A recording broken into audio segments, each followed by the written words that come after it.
have I really had an experience of God that I cannot pretty easily attribute to something else that can also easily explain what happened. And so if I'm feeling like good in music and I think I'm feeling God, if I listen to some non-religious music and feel the same feeling, maybe that's not the same. Could just be that gnarly bass line. Yeah, it's like, it's giving me the feels down deep. Maybe to some extent it's necessary to have a more articulated worldview, but I get less interested in what they say about what they believe, because a lot of it's just, well, how do you actually act in the world? What are you doing with your life? Because there's people that are atheists that are great people, and there's people that are atheists who are total jerks, and there's Christians who are great people and Christians that are total jerks, and all across the board, people think way too highly about what they think and not nearly enough about if they're inconveniencing others. And I sort of broadly categorize people into floaters or not floaters. Yeah. It's like floaters just bounce through life and life happens to them. Okay, some people just either don't have the capacity or they do, but they just don't care enough to investigate their own lives. I forget which philosopher it was, but like an unexamined life is not worth living. A lot of life's meaningful things you won't even realize are there unless you're aware of yourself. This is the Lifted Spirits podcast, where we raise a glass, share encouraging thoughts and stories, and discuss how we find meaning through family, friendship, art, business, and everything in between. Today I'm interviewing my brother, Daniel, and I thought he'd be an interesting person to interview because he doesn't consider himself to be religious.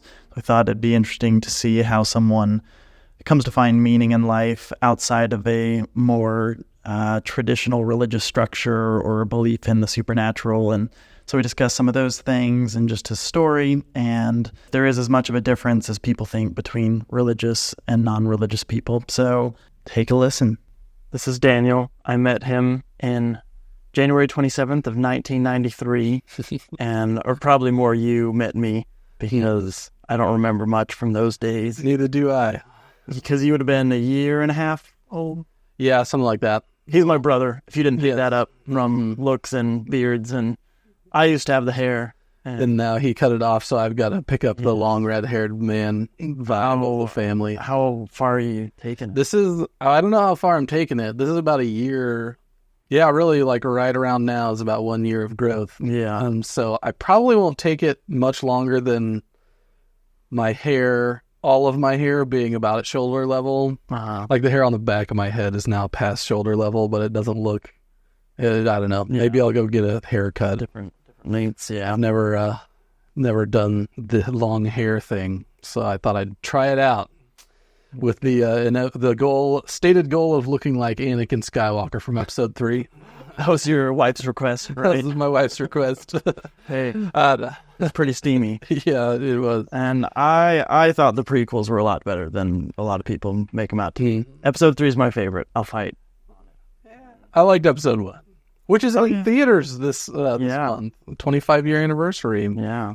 Good stuff. And then, first off, other than who you are and what you do, what are you like if you had to describe yourself? Oh, yeah. I watched your episodes, and I should have known that I was coming, but I didn't.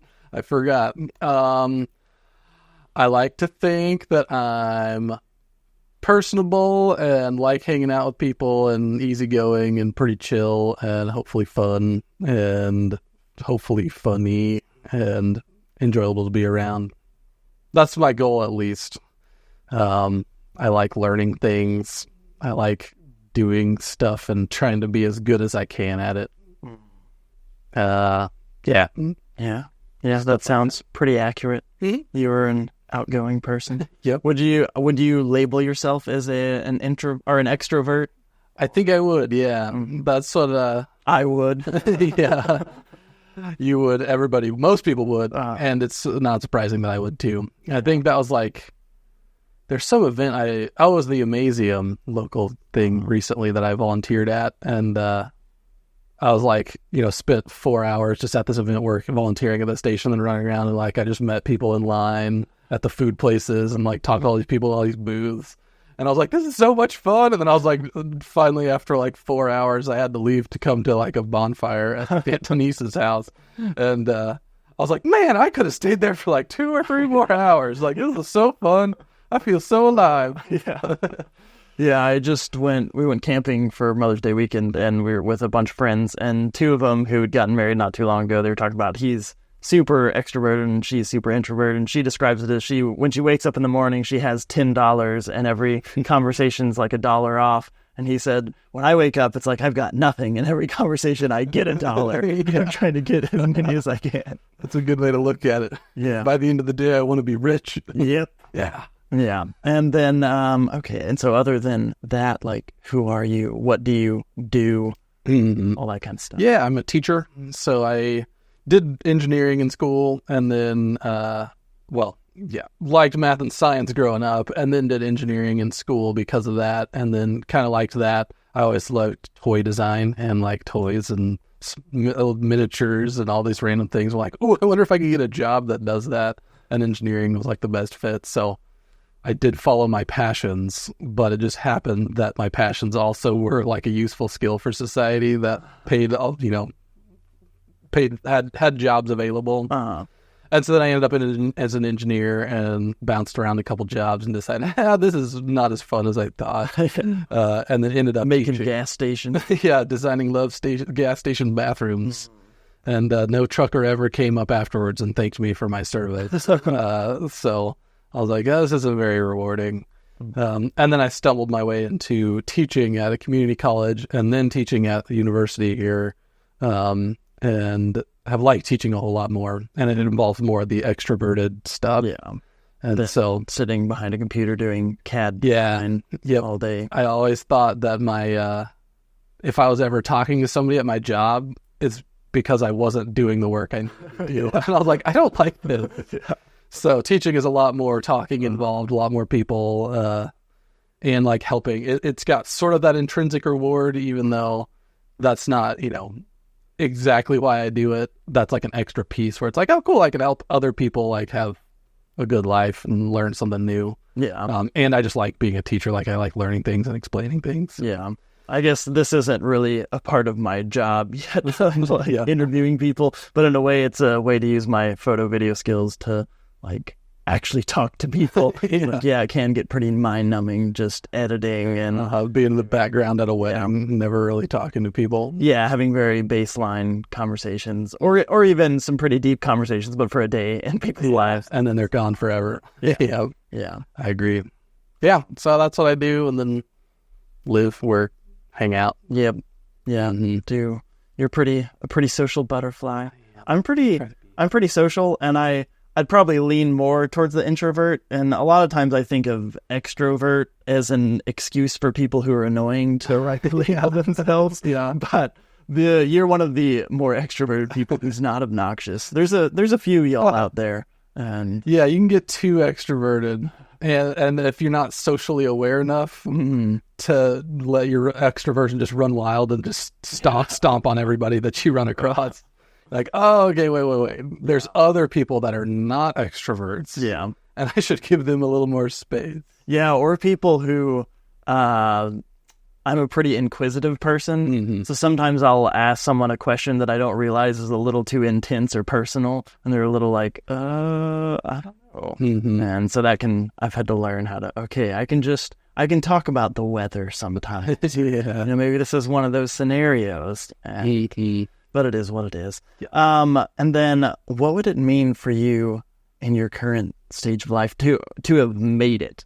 Like when you get to the end of your days, like where would you want to have gotten to, knowing that you're always a work in progress, but like what would your life look like, or what kind of person would you have become? Yeah. I've tried to think about that a decent bit with I've been trying to refine my life philosophy. I totally forgot to ask you about that, because Caleb has one, and I don't know if you have like a written one. Not really. It's more just like honestly like life goals. Because writing down a philosophy itself is pretty hard. And he was doing that as one of my friends. Has been doing that.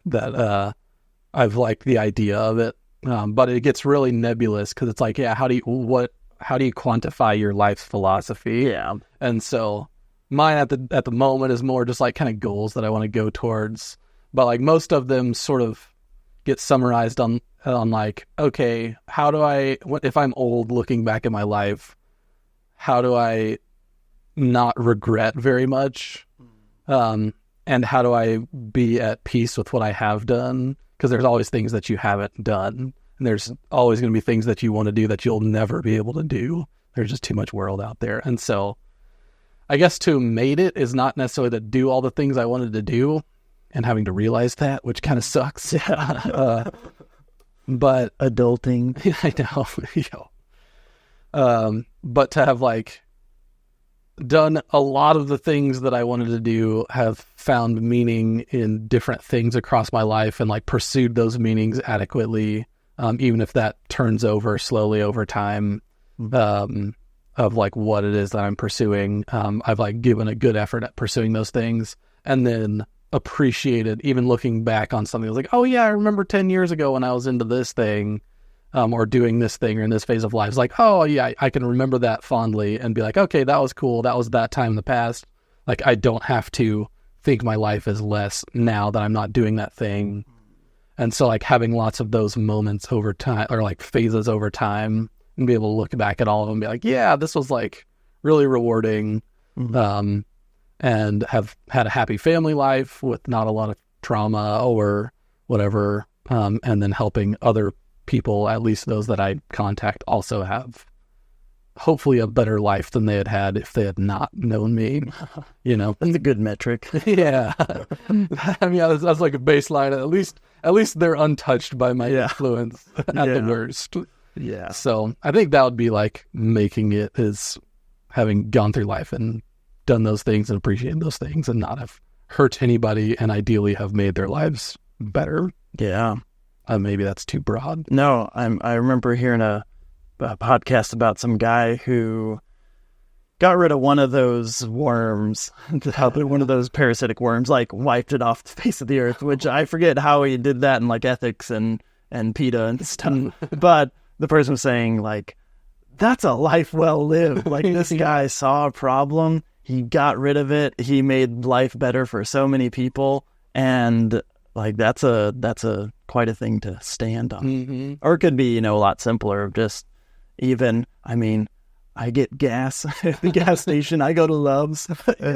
Somebody has designed those. Find your local Love's gas station HVAC engineer and thank them for the wonderful air conditioning in the store. That reminds me, just today on Facebook, I saw, I just randomly found a local Dads of Northwest Arkansas group, and I thought, that'd be interesting to join to see what's going on in there. And one of the guys posted, hey, I'm just having trouble dealing with, I work in this factory and it's really hot and it's really intense labor and long shifts. And I just thought about how so many, I forget even what it was that he did, but it takes so much to make society work, and so many people doing that kind of thing and doing hard things, and it doesn't look glamorous. I mean, it's not glamorous.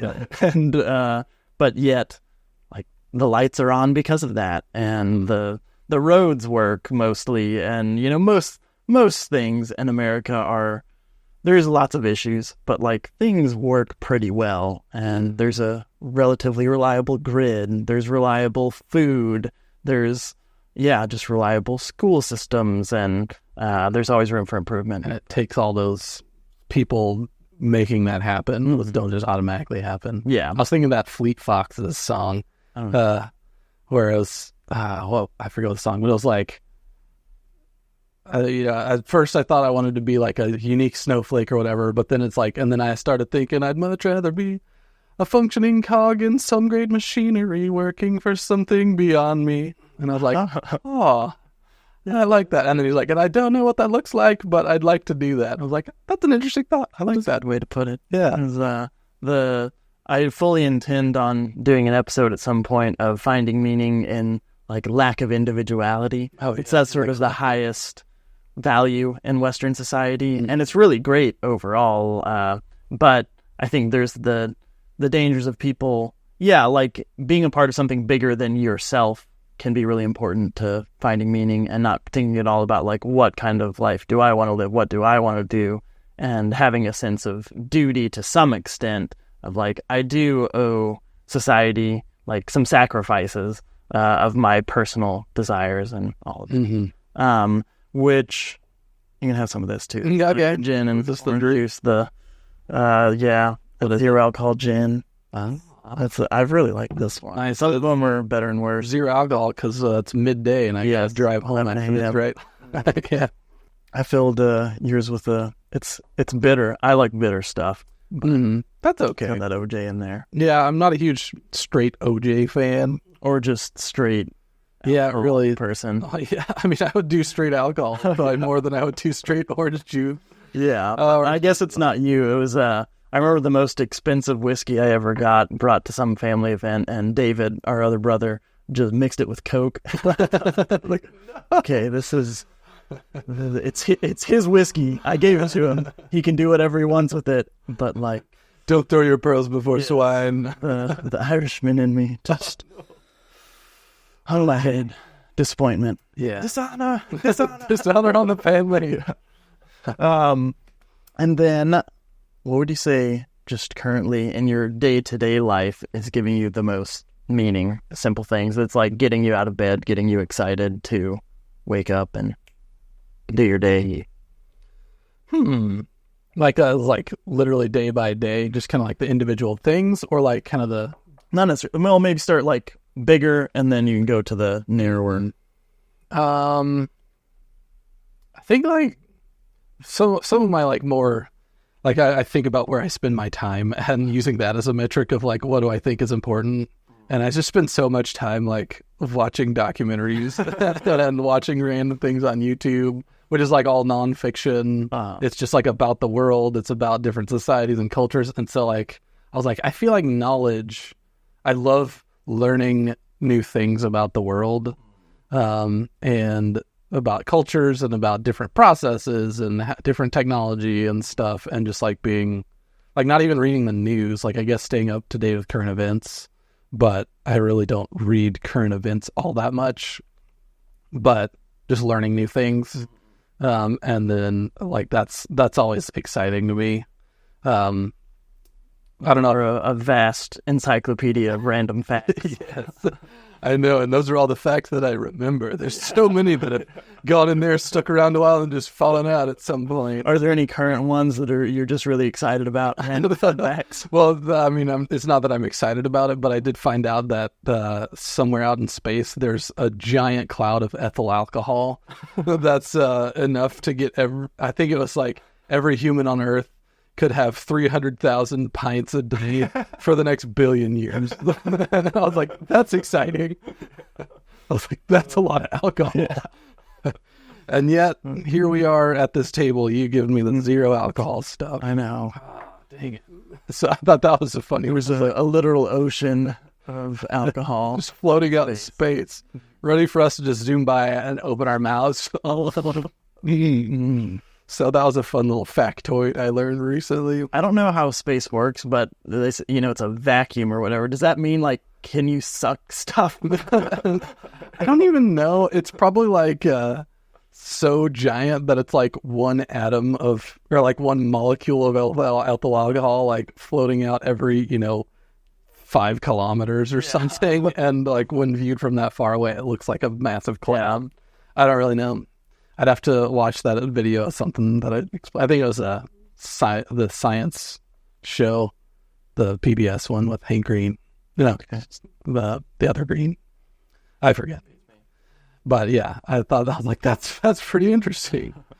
So I like waking up and learning new things and doing that. And that's where if I'm trying to do the things I have to do for life, but then it's like my default state is going back to watching some interesting thing about the world. And I should fight that a little bit more to live more my own life. I feel like I would be the guy that in the, infinite library of the lost library of the desert in Avatar, The Last Airbender, that like kooky professor guy that's like, I'm going to choose to stay in this library as it sinks back into the earth because then I can know all these things. Yeah. There's like some part of me that fears being that person in that moment. Like, would I choose to just have all the knowledge in the world, but sink into oblivion? That would be really fun. We just started that with the kids. Oh, good. And it's never too early. Alexis started it, which I was like, oh, is it too early? Not because of content level, but it's like you want your kids to really experience it, and you don't want some of the stuff to be ruined where they can actually experience it fully. So yeah, it's a tricky one. Yeah.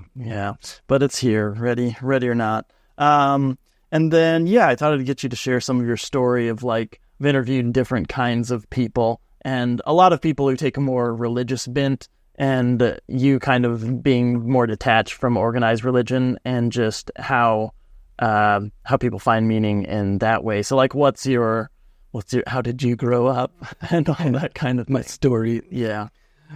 So I grew up kind of like you, like ours. Very similar. Very similar, in fact. I grew up just kind of in an evangelical church. I've kind of read some books about history of church and stuff, and it seemed like it was a church that came out of the Jesus movement, which is like the 50s, 60s, kind of like hippies, and that prompted a new like revival within the Baptist church, which was sort of like stagnant. And so I've like split off non-denominational. That's sort of what came out of that. So in a non-denominational church, it is, I think, evangelical, but like not in the way that I see lots of other, like the ones that you hear about in the news and stuff. Yeah.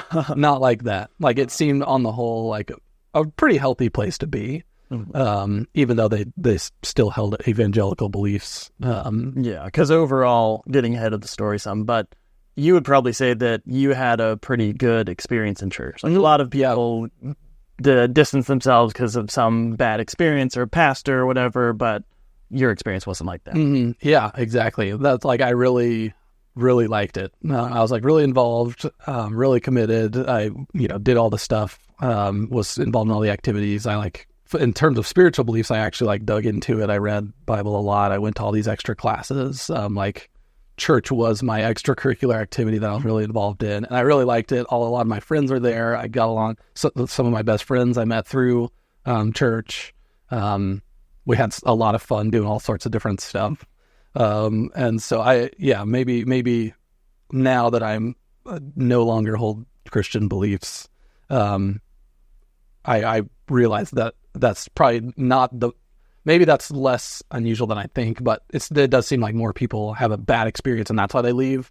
But I had a really good experience the whole time. So did that. And then, still, even after college, was still involved, in young adult ministry at a different church nearby, and still leading a cell group, of high schoolers, which was really rewarding. And even in my life is one of the most rewarding things I've done, because I was with them for like 9 years or something. So like started with them when they were in 4th grade and then graduated high school with them still as their leader. So that was like really rewarding. Yeah, but that's, I keep interrupting, but that's just like the thing, not that I regret most, but I guess, the thing, because I don't regret my own path, but the thing that I was most disappointed about was not being able to complete that cell group leader cycle. Because I had, growing up in church, my leaders were, 5 or 6 years older than me. And we had 4 or 5 of them that stuck with us all the way from 4th grade all the way through graduation. And which was pretty uncommon even in our church for leaders to stick around the whole time. And I'd always appreciated that because they'd really, made me the kind of person that I am. And I wanted to do that and started being a leader like when I was in college, or probably high school and then into college. And then left church, I guess it would have been 2013 or something, and they would have been in 6th or 7th grade. And so I didn't get to complete that process. And that was legitimately the hardest part of leaving church. Probably, maybe that's an overstatement, because there's all the other relationships and stuff. But I really wanted to do that. And I guess I'm getting second chance of sorts with a family. Like, I can raise my own little cell group. Yeah, Perfect. You have way more control over them too. Yeah, perfect. Little too much, not too much control, but too much more involvement sometimes than you'd like. Yeah, you can't just go home after cell group. Yeah, take it. Yeah. Anyway. Carry on.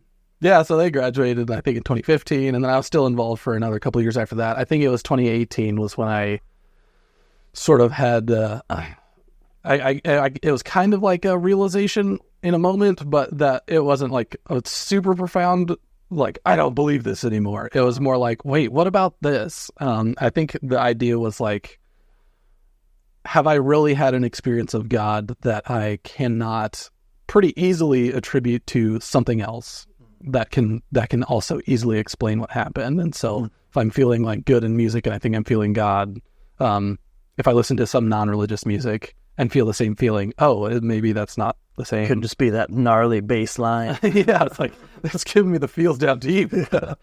And stuff like that. Seeing nature, it's like, appreciating God for that. But like, wait a minute, like, can people who don't believe in God also appreciate nature? Oh yeah, I guess they can. Like, So like several things that I like looked into, like having that realization, I started looking into all this and realized, dang, yeah, there's really nothing that I can point to that is like, I really believe that God has intervened in the universe in a way that I have been able to detect.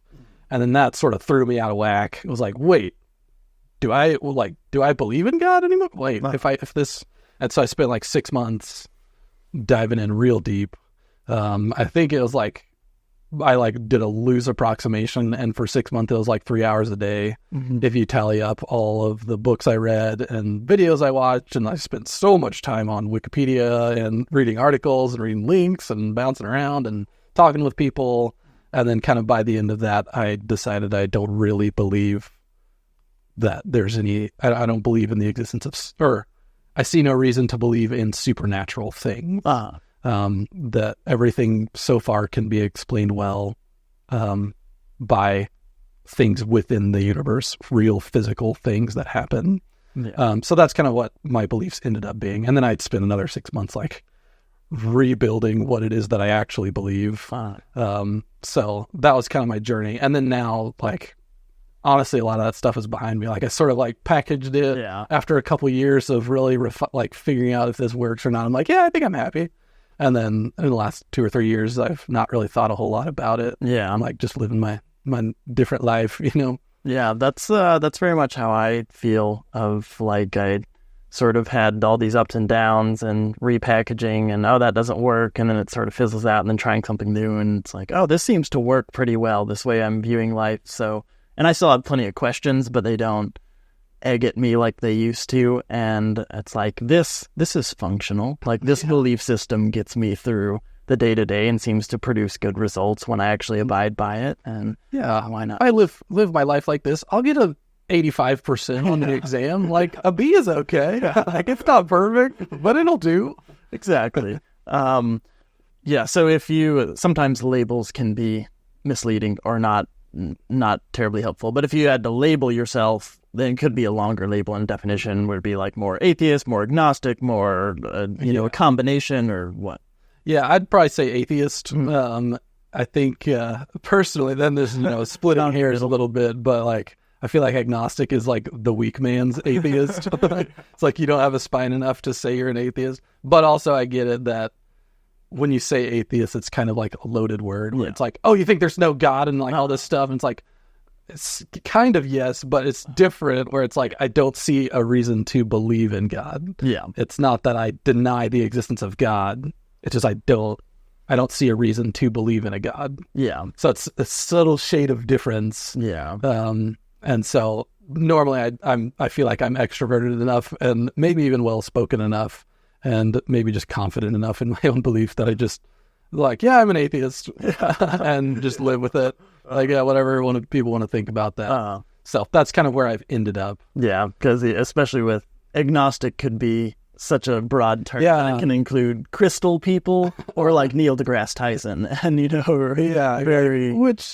where are you? Like, this doesn't really explain much. Which I guess the same the same could be said for the term atheist. But most crystal people probably wouldn't call themselves atheists. Yeah. So you definitely are believing in some forces. Yeah, something. Whatnot. And so what would you say are some of the biggest misconceptions you've run into, especially in the South, of people being a more religious society, that just misconceptions about what it means to be non-religious? Yeah, that's like, I don't know if I've like run into much, because, it seems like a huge deal leaving it and moving on from it. And then like once I'm like, I'm an atheist now, I'm going to have to come out of the closet as an atheist to all my friends and family. And like, that was kind of difficult, particularly with family, but then with friends slowly over time, as I like see them or whatever. I just have a conversation. It's like, oh, this is not bad. And like lots of people have been like, yeah, that's fine. We're all just figuring it out. I'm like, nah, thanks.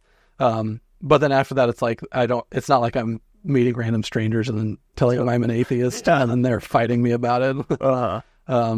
So I don't know if I've like directly encountered some, but, I mean, other than that, it's probably just kind of the typical, like you just probably look up atheist and religious person talking to each other on the internet, and you could find all the things that I would say right now as like what people think about atheism. But for the most part, the people I've been around have been really like accepting. I have not been spurned by anybody, which is great. Even though I know there's some people that do disagree and then that still hold the beliefs that people go to heaven and hell, and now I would basically not be going to heaven. And so having to live knowing that they believe that is kind of like, oh, that sucks, but like, I'm not going to change my beliefs for that reason. Yeah, it's, well, sort of like I think it's Penn and Teller, where he says that, like, if you're not evangelizing every second, like, you don't actually believe in hell, because, like, if you actually believed you had the cure for someone, then you give it. And so when people say, oh, you don't believe the Bible, you can sort of rest assured that, well, most people don't either. Most Christians don't either. And I think he also says, like, I mean, an atheist is just believing in one less God than you. And I'm like, okay, that's it. Yeah. And so what would you say, how, if you had to go back and reopen some of your, like, how you packaged your new worldview, how did you go about piecing together meaning? Since, I mean, what's more fundamental to someone's meaning than like, their faith? And once that sort of dissolved, what did you build in its place? Yeah, great question. Because that was like one of the biggest things. Like, I think I even started looking into that before I even officially said I don't think I believe it. That was like one of the first things I looked at, was like meaning without God. Like, what is life without God's meaning? And like reading about meaning, like something doesn't have to be permanent to have meaning. And so I guess the ultimate meaning in the religious worldview is like living forever, and God lives forever, and you can appreciate God forever. Kind of, that's maybe a bad summary, but because it's forever, that's like the ultimate meaning. But I would say that's not a different kind of meaning than appreciating something that's very temporary, like a sunset. There's not a difference in that. And so you can still find meaning in all sorts of things. And sunset is, very trivial and very temporary. But there's other things like graduating a cell group, spending 9 years with a group of people, and helping each other become better people because of it. Like something like that has a lot of intrinsic meaning, even without a religious angle coming at it. And so I kind of started piecing together that meaning can be really, honestly, like whatever you want it to be, in a sense. It's just finding things that you love, and like that's the philosophical, people and philosophers have said it for eons, is like love is the meaning of life. And it sounds very cliche, but it's like, really it is finding the things that you love to do, people you love, activities, like things you love to look at, appreciating those things as much as you can, helping other people have those same experiences, realizing that somebody else is out living their own life and can also find these same things meaningful. Like if you're watching a sunset and like, this is so pretty, and you're standing beside somebody also watching the sunset thinking it's so pretty, you can also think, oh my gosh, that's so cool that they're also having this experience. I'm like, that itself is also beautiful. And so like finding meaning in all these different ways. And so the big picture was basically the only difference in meaning outside of religion that's like any real meaningful difference is like the not living forever, and not having something that will last forever. But that's so distant and so nebulous and so vaguely defined anyway that removing that piece effectively doesn't change anything about how I view or how even a religious person would view a meaningful life versus a non-meaningful life. So in a lot of ways, all the ways I find meaning are effectively the same as even within religion. Yeah, because didn't you say that between, like, even after leaving church, it's not like your life or lifestyle changed all that much except for maybe a few more mushrooms? Yes, I have experimented with that drug. And that's pretty much the only one. Yeah. And I even tried it out in Amsterdam where it was legal, for the record. And it was amazing. It was so life-changing. But yeah, really, like, there's been so few areas of my life and my behavior that have had any sort of change to them. I still live my same life. I still like the things I like doing. I didn't feel like I had a huge personality shift. And so, yeah, it's all the same things give me meaning. And so I pursue all the same things. So yeah, there's been very, very few things that have changed. Yeah, more and more I think it's fun and maybe to some extent it's necessary to have a more articulated worldview, but I get less interested in how people, what they say about what they believe, because a lot of it's just, well, how do you actually act in the world? What are you doing with your life? Because there's people that are atheists that are great people, and there's people that are atheists who are total jerks, and there's Christians who are great people and Christians that are total jerks, and all across the board. And it seems like, yeah, the actual embodiment is what matters, and the kind of life you're living matters a lot more. Even if you came from a more religious perspective, like that God would care more about like you walking the walk than talking all the talk. Yeah, or having exact specific beliefs. It's like, well, can you just make the world that you're living in a happy or a better place? Yeah. Yeah.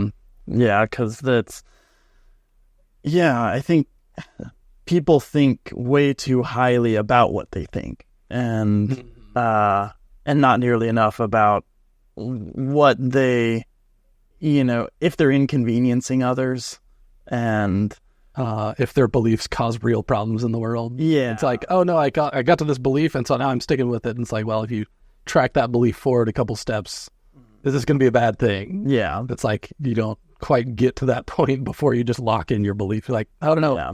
Consider everything. Yeah. Yeah. And that being said, I don't want to get too deep into the weeds of like big life philosophy and religion, but one of my questions when it comes to something like atheism, you're saying you kind of discover your own meaning, personal meaning, but how does that work on a societal level? Because in some ways, I've said a few times, even on podcasts, like I sort of lean agnostic with some Christian leanings, or maybe Christian with some agnostic leanings. But then a lot of that is because I feel like I think it's Winston Churchill said that the democracy quote of like, religion or Christianity is a terrible form of religion. It's just the best one that we have. Something like that. Yeah, I was like, democracy is the worst form of government, except for all the other, except for all the other ones that have been tried. Yeah. Something like that. Yeah. And so, cause there's a lot of things about Christianity that I just couldn't care less. Which is it? You couldn't care less. Yeah. Weird Al had a quote about that in his Word Crimes. That's what I was thinking of, and why it's not my. Like, which one is it? Wait. You could care less? That means you do care? Yeah. Just a little. Yeah. A word crime? Yeah. Yeah. Because, say things like Jesus being the second person of the co-eternal begotten of all ages, like, I have no way to gauge why that's important, and it just seems like something that was sort of arbitrarily decided, and it just doesn't have any practical use for my day-to-day life. But then there's other things that I think more morally, like how do you, this is a long-winded question. So I guess, just how do you ground meaning for, it's easy to see how people can build a society from a religious point of view, and harder to see how they can ground that without it. Yeah, I think that's one of the worst parts about being an atheist is in most religious groups, you have like a built-in community that happens, whereas like atheism is almost more like a lack of belief. And so I thought about, I was like, oh, there's like some secular churches in different cities and around the place. Like, do I want to get involved in one of those? And I was like, wait, I don't know if I want to get involved in a group whose whole identity is the lack of a specific belief. And so it's like, oh yeah, it's like there's not quite as much to pull you together, or at least to compel you to be part of a community. So it's like you do have to really choose what you want to be involved in and choose to care about other people a lot more, because there's not like a religious angle like pushing you to do that to be a better person. It's like you could be an atheist and be like, yeah, I don't ever need to talk to anybody ever again, and that still works in the belief system of atheism. But yeah, it's like you have to sort of make your own groups based on whatever thoughts or activities you're into, whatever it is. You've got to define your own groups, kind of, and that's how you'd sort of slowly take your own individual beliefs and make a better society from that. Is like, okay, here's what I think I want to do and what's good for my life, and if I do these things, I can be a good person that doesn't harm other people, and all that, like build your own views. But then you can like help other people do the same thing, and then as they do that, then it's like, okay, we all do actually end up sharing the same beliefs, and so you can sort of, in a sense, band together, even if you're not meeting every week. You can at least identify with some person you maybe have never met, and like if they're part of the same club you're in, that's like building miniatures or something like that. I can just appreciate that we both love making miniatures or something like that. And then you just kind of build that up to slowly larger and larger and more abstract scale, which gets more and more nebulous. But that's kind of like, I think, how you would have like a society that values the things in atheism, I guess. Yeah. And really, I like, just like my own personal beliefs are now not much different than religious beliefs. I think in a truly atheist society, like if there was an atheist government, it would not look dramatically different than most Western societies. So, I don't know if that's sort of... Yeah. I mean, it's one of those things where I used to think about a lot, and I say like, well, but how do you have a meaning or community without religion? But then religious communities aren't always terribly impressive either. That's true. And for years, I just thought, why can't you just have a group that gets together and is doing cool things that everybody actually wants to be doing and learning about? Because it seems like I've never understood why in the vast majority of churches, there's almost like a rule that you can't have good music. It's all super canned, and I just don't understand, like, especially because even the Christian history has a lot of rich musicians, but it's like not allowed in church. And same with, you listen to some speakers or TED Talks and you think this is so riveting, and the average sermon is not, that's not the word I would use to describe it. And like why, and most people will complain about those sorts of things too that are in those groups. So why can't groups just actually do things that are bringing everybody meaning and fulfillment, and just make the coolest group ever? Then like you walk in and there's vibrant dance and paintings and like ideas and all that kind of stuff. And that's the idealist in me. But in a way, it seems like a really baseline standard that's not being met, but whatever. Dang. Yeah, that would be cool. Like even in a non-religious world, that would be a cool thing to be. And maybe that's trying to think too much, like having one small group of people doing too much, and maybe that's it, where it's like, okay, I come here for spiritual fulfillment, but if I want a wonderful art show, I'll have to go to the artist's gallery or something. Yeah. So maybe splitting it up will help achieve that. Yep. I've got some notes here. This is one that kind of goes right now, but because this is something that I wrote for myself, but it seems like religion will have to adapt to survive in various ways, and it kind of always has. And so I'm interested in where religion in the modern world goes. And in a way, not to get too much on this soapbox, but I sort of think that religion's a loaded term because it's, in a sense, everything is religious, and that like ligament, it comes from like ligament, the things that bind you together, and so like the things you're doing together repeatedly as a society that bind you together. And it's basically just like culture. And it's sort of hard to escape that, whether or not you're quote unquote religious. So thinking like how can the things that we're doing as a society that bind us together as a community, like how it's not seeming to work, and a lot of people are leaving church in the Western world since that's a predominant thing, and it seems like something inevitably will have to take its place or adapt within it, and it's maybe just not happening fast enough or something, which could be a result of the internet just being such an explosion on the human scene to have all this information all at once, and us being born like right in that window.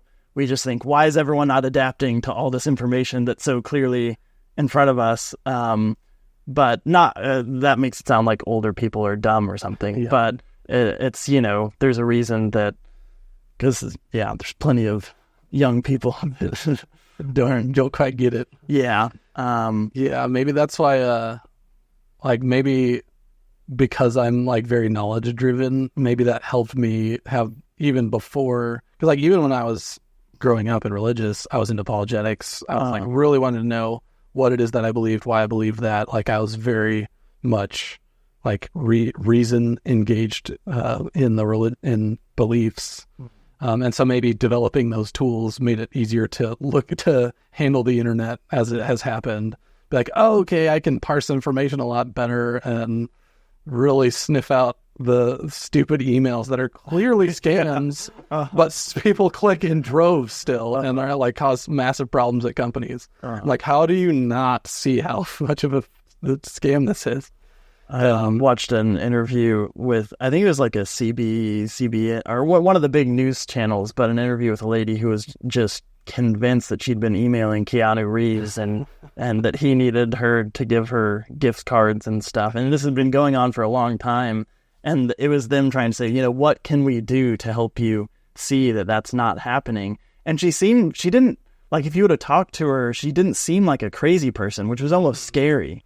Because you're like, wow, this is just like a normal person who's older and probably lonely.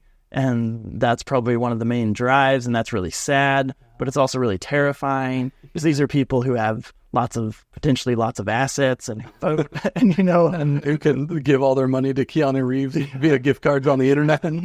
Yeah. I'm glad I slowly, even not knowing that I was developing tools to how to process information, I got, I think, decent at it, maybe good at it, but I think that has helped in my life in all sorts of areas. Yeah. Something you said just a little bit ago was like religion and like explaining what that is, and that's how it's like hard to find. I like sort of heard as I was like undoing religion and learning philosophy and rebuilding my philosophy, is that like what am I trying to say? Philosophy is everybody has a life philosophy. You either develop it on purpose or have it developed for you on accident by the things you bump into in life. And then religions are philosophies of life that involve the supernatural, typically. So there's like, even religions are like under the umbrella of philosophies. I was like, oh, okay, that kind of like helps me structure how things work. And so you just can move around in this shady spectrum to these different groupings of beliefs.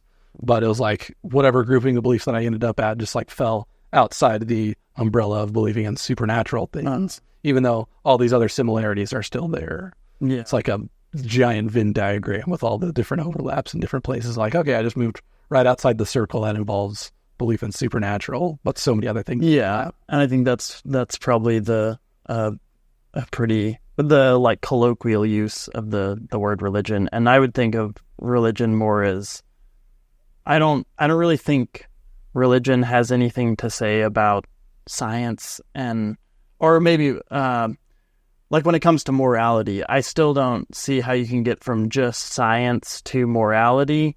But then I don't think that, there was a global flood, or that like the Bible, the point of anything in the Bible is to be a historic. Not that, I think there are parts that were definitely historic, but there has to be some point where like the two meet.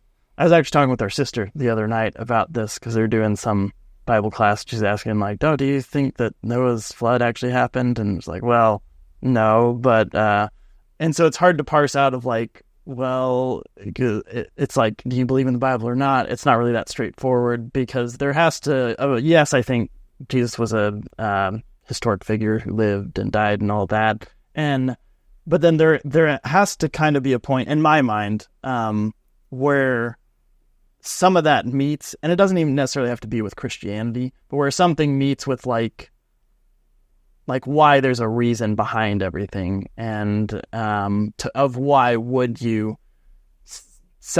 sacrifice yourself for somebody else, or even in simple things like in your day-to-day chores with your family and wife and spouse, to big things like giving your life for your country, or your there's that guy, there were probably plenty, I forget his name, but who took a place of one of the Jews to get executed, and that's not really a rational thing, and you can't really get oughts from science, more just is, which is all kind of heady, but like, and I don't think about it all that much anymore. I'm just like, yeah, there's probably something somewhere where these intersect, and it's like real, but I don't know where that is, and I don't entirely care anymore because I see enough of like doing, if you do the stuff, it seems to bring about results, and I'm just a results person. Yeah.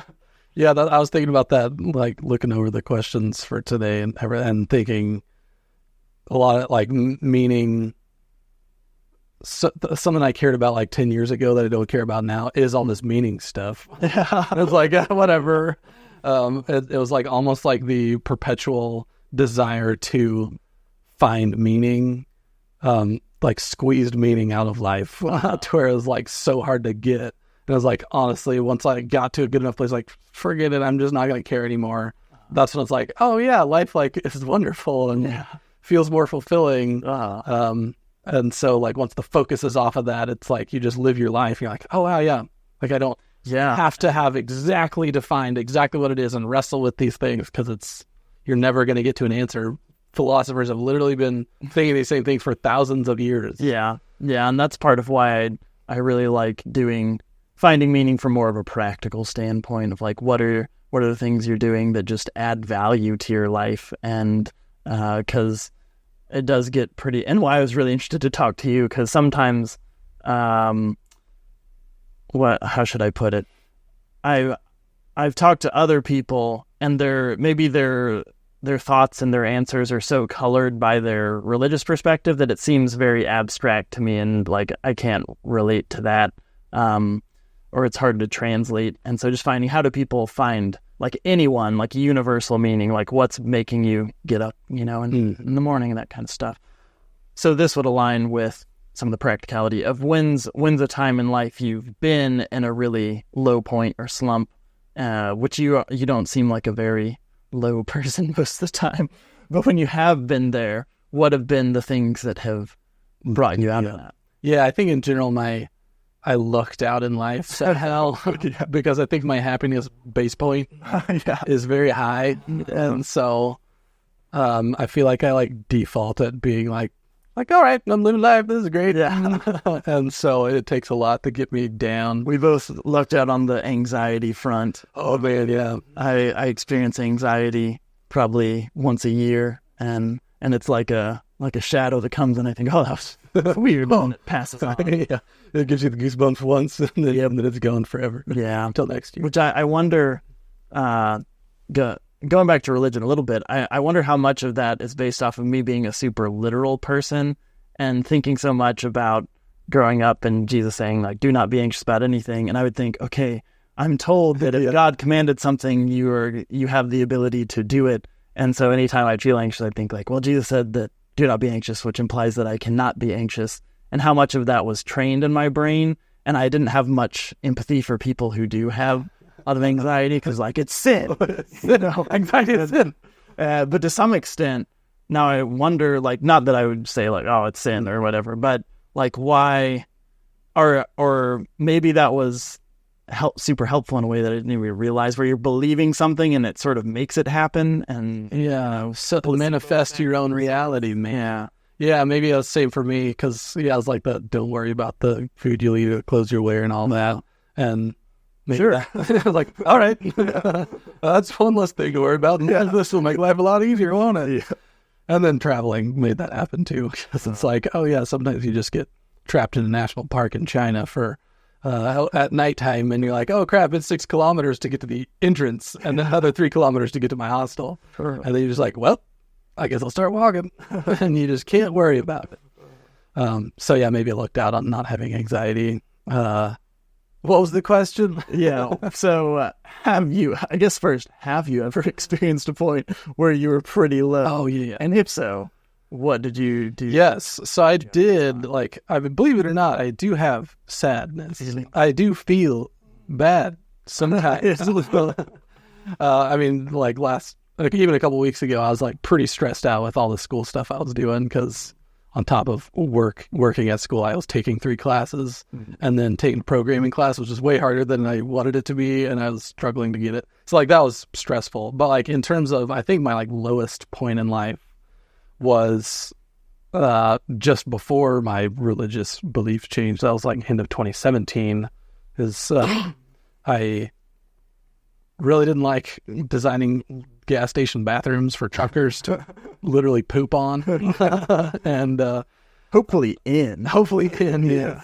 That was not bringing me tremendous meaning in my life. I just didn't like the work. People were great. The company was great. The pay was acceptable. But I really wanted something else. I was like trying to figure out how I could have a better career. I was trying to find somebody to be with. I was looking for a partner. And so I was dating a girl, and then we dated. That was the only girl I've really dated long term to be like official or anything. And so it was like right when we broke up, like in December 2017. It was like all the things coming to a head. I had tried to get a job that seemed really, really cool, and it got shut down. And then this relationship I was trying to make, we were just trying out the relationship, seeing if it worked, and it seemed like it wasn't working, but I was trying to not give up on it because I don't want to give up on things. And then I was like, maybe this is not going great. And so we ended up breaking up, and I felt really bad about that because I think I was trying to make it work, but like was iffy, and she was more like into it. And so it felt like I broke up with her, and so I felt like I really, really hurt somebody else. And that, so I hurt somebody, I did that and I have a place in life. Like, none of the plans that I was making to try to have a happier life was working out, and so that really bottomed out. That was probably my lowest point in my life so far. Yeah, I'm still young. Okay, Simpsons. Yeah, worst day of your life so far. There's still plenty of life left to live, but so far that's been like my low point. And sort of what got me, other than just time, just getting through that, is having good friends. Like at the time I lived with a bunch of roommates that I was really close to. And so being able to talk with them, and have somebody to lean on and do things with, and just to get my mind off of stuff. That helped, just doing things. Honestly, maybe sometimes your low moments help sharpen what's really important and what's not. And so, just continuing to do things in life that I found meaningful. And so that kind of helped whittle the time away. Like, you know, like we were talking about at the beginning, thinking of different periods in life that were like high moments and appreciating those. You can kind of do the same with the low moments and be like, oh man, I do not want to be back in that place. But like, if you can just get through that in some way, like start to change what you think about things. I don't know, like time heals all wounds, as they say, and that might not be always true, but like, except cancer. Time makes that worse a lot of times.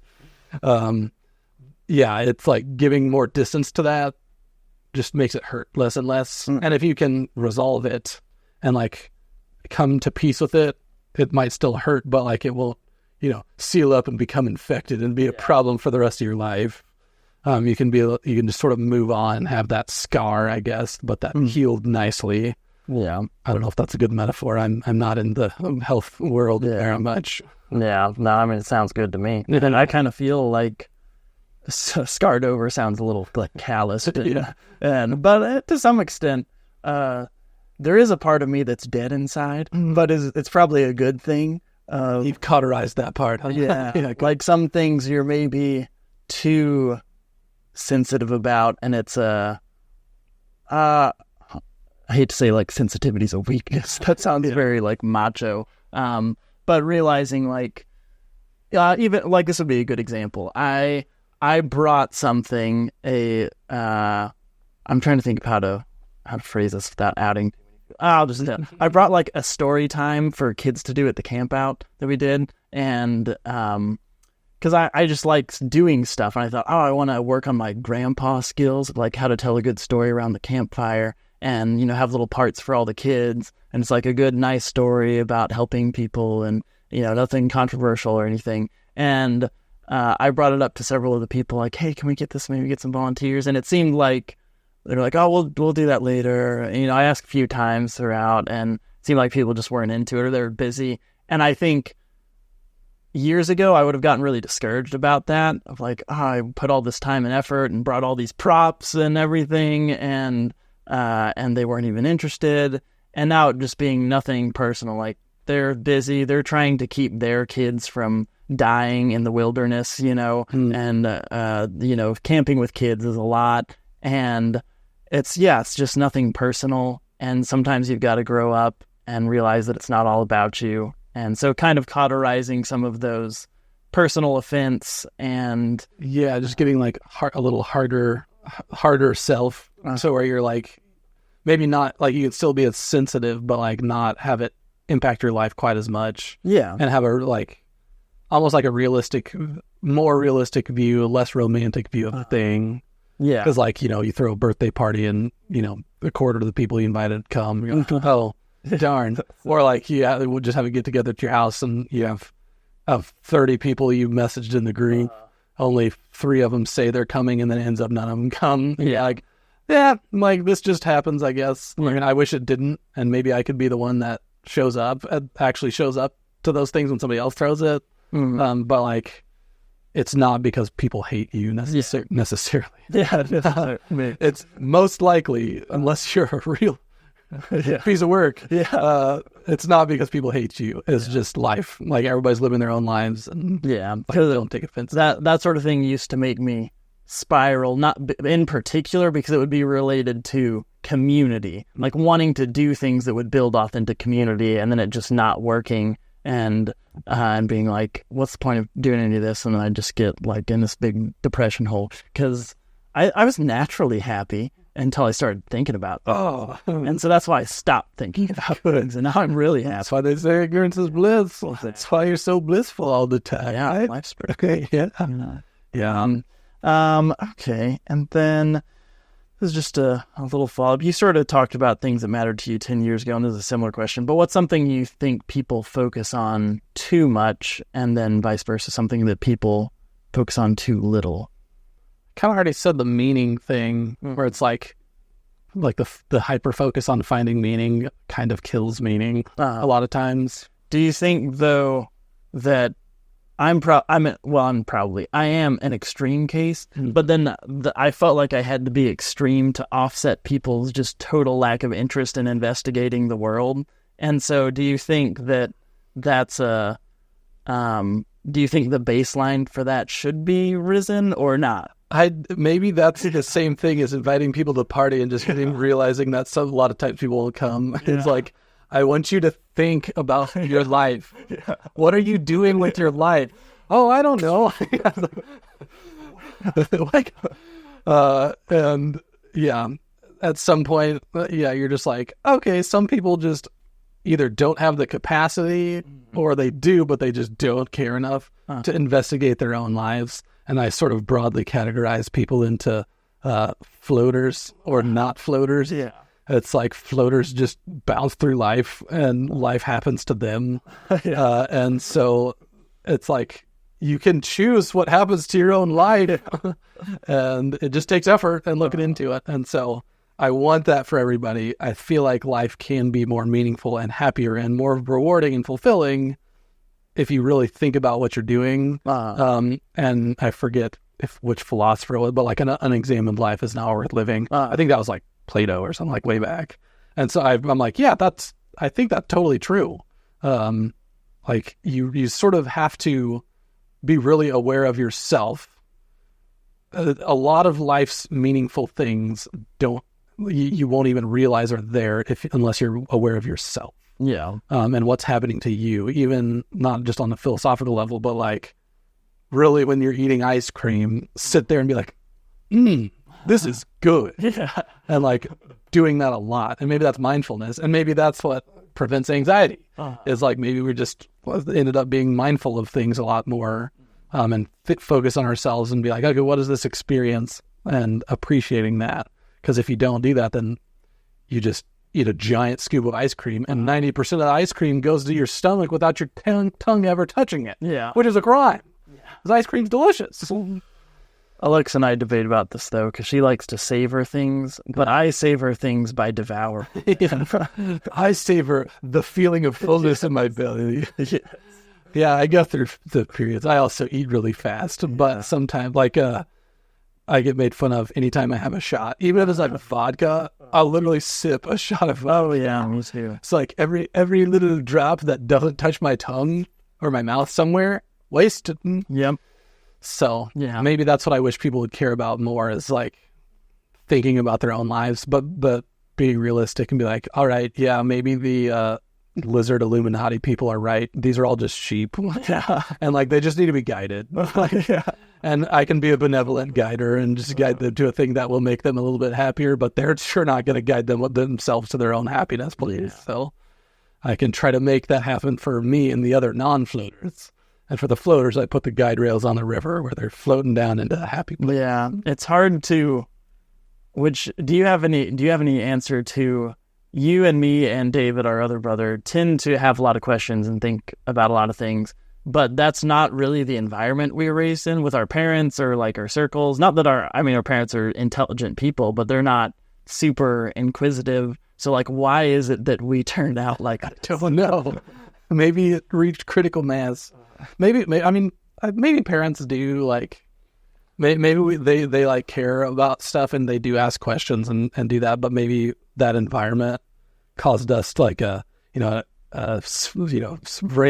us off, shot us out here. It's like we all became more hyper focused, and like all it takes is like one or two people to care to like, it's how like druggies get together and then like spiral down. It's like maybe we got together and spiraled down.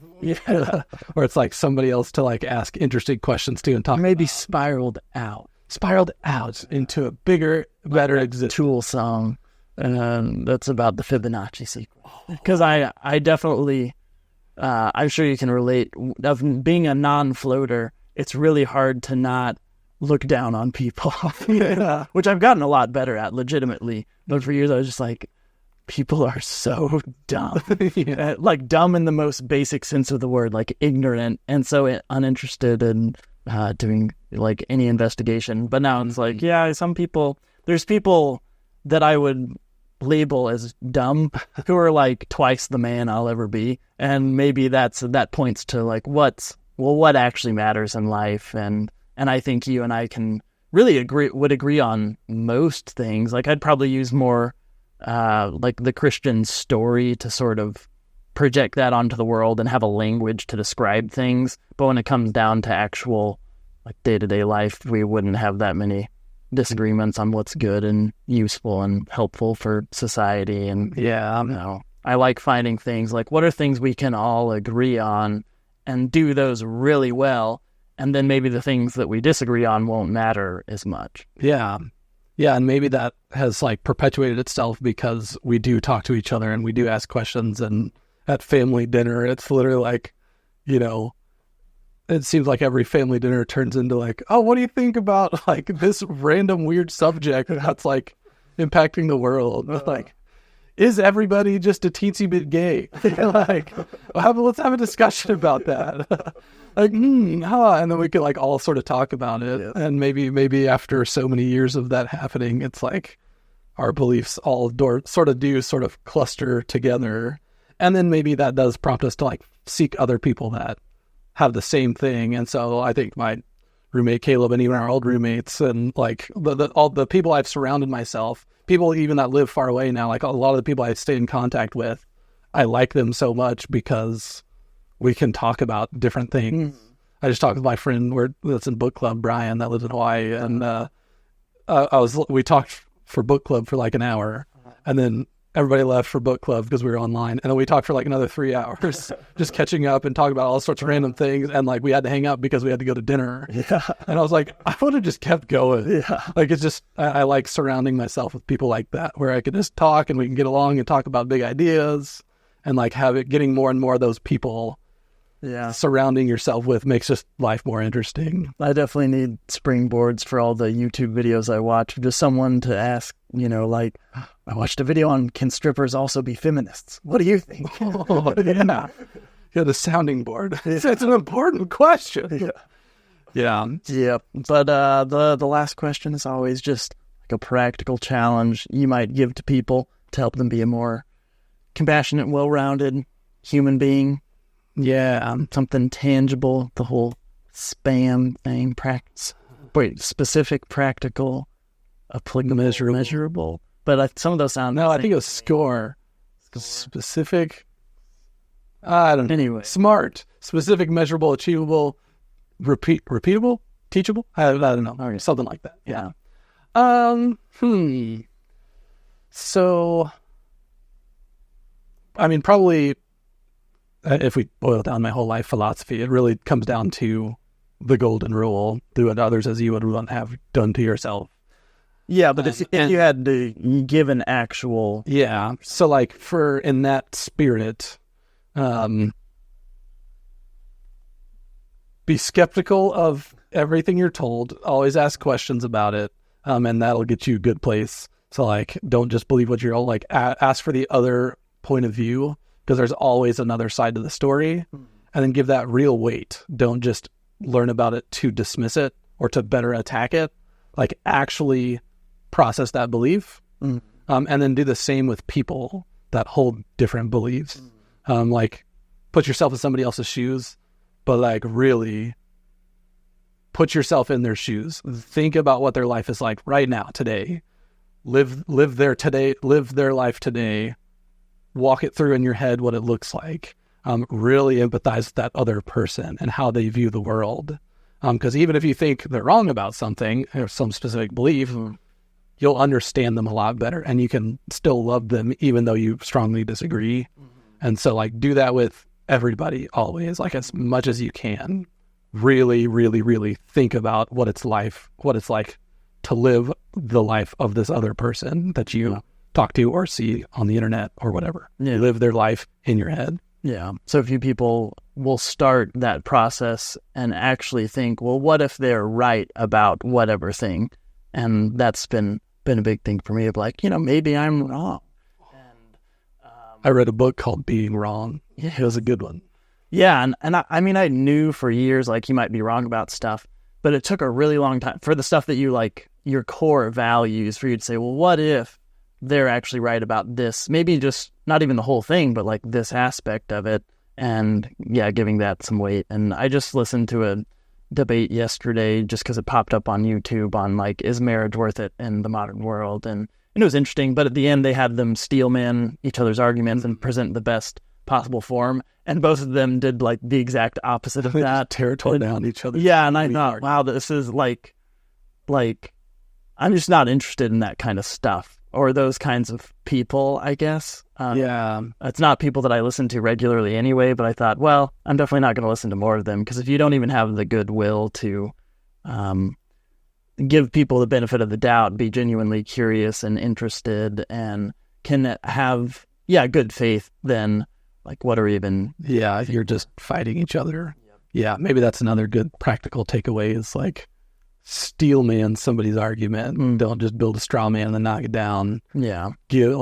Really, really try to put forth the best version of a contrarian idea that you can possibly get. Yeah. And that'll, even if you still think you're right, that'll make you more right. Yeah. Because you'll have a better opponent to beat, essentially. Yeah. So maybe to put hands and feet to your challenge of like trying to think of maybe some of the people you disagree with most, whether that's people who vote for Trump or people who vote for Biden or people who support abortion or people who are pro-life or whatever, like people who are in Islam, people who are atheists, people who have really hokey beliefs about the way life should be lived. The ascetic types in India. Like we have the internet, so just like think of something that you really disagree with and look up this person talking about this thing and actually listen to them and actually think about it and not just picking apart why each thing is wrong as you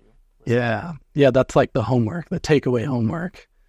Think about a subject you strongly believe about and then specifically look up somebody who holds the opposite ideas and really listen to their arguments. Yep, sounds good.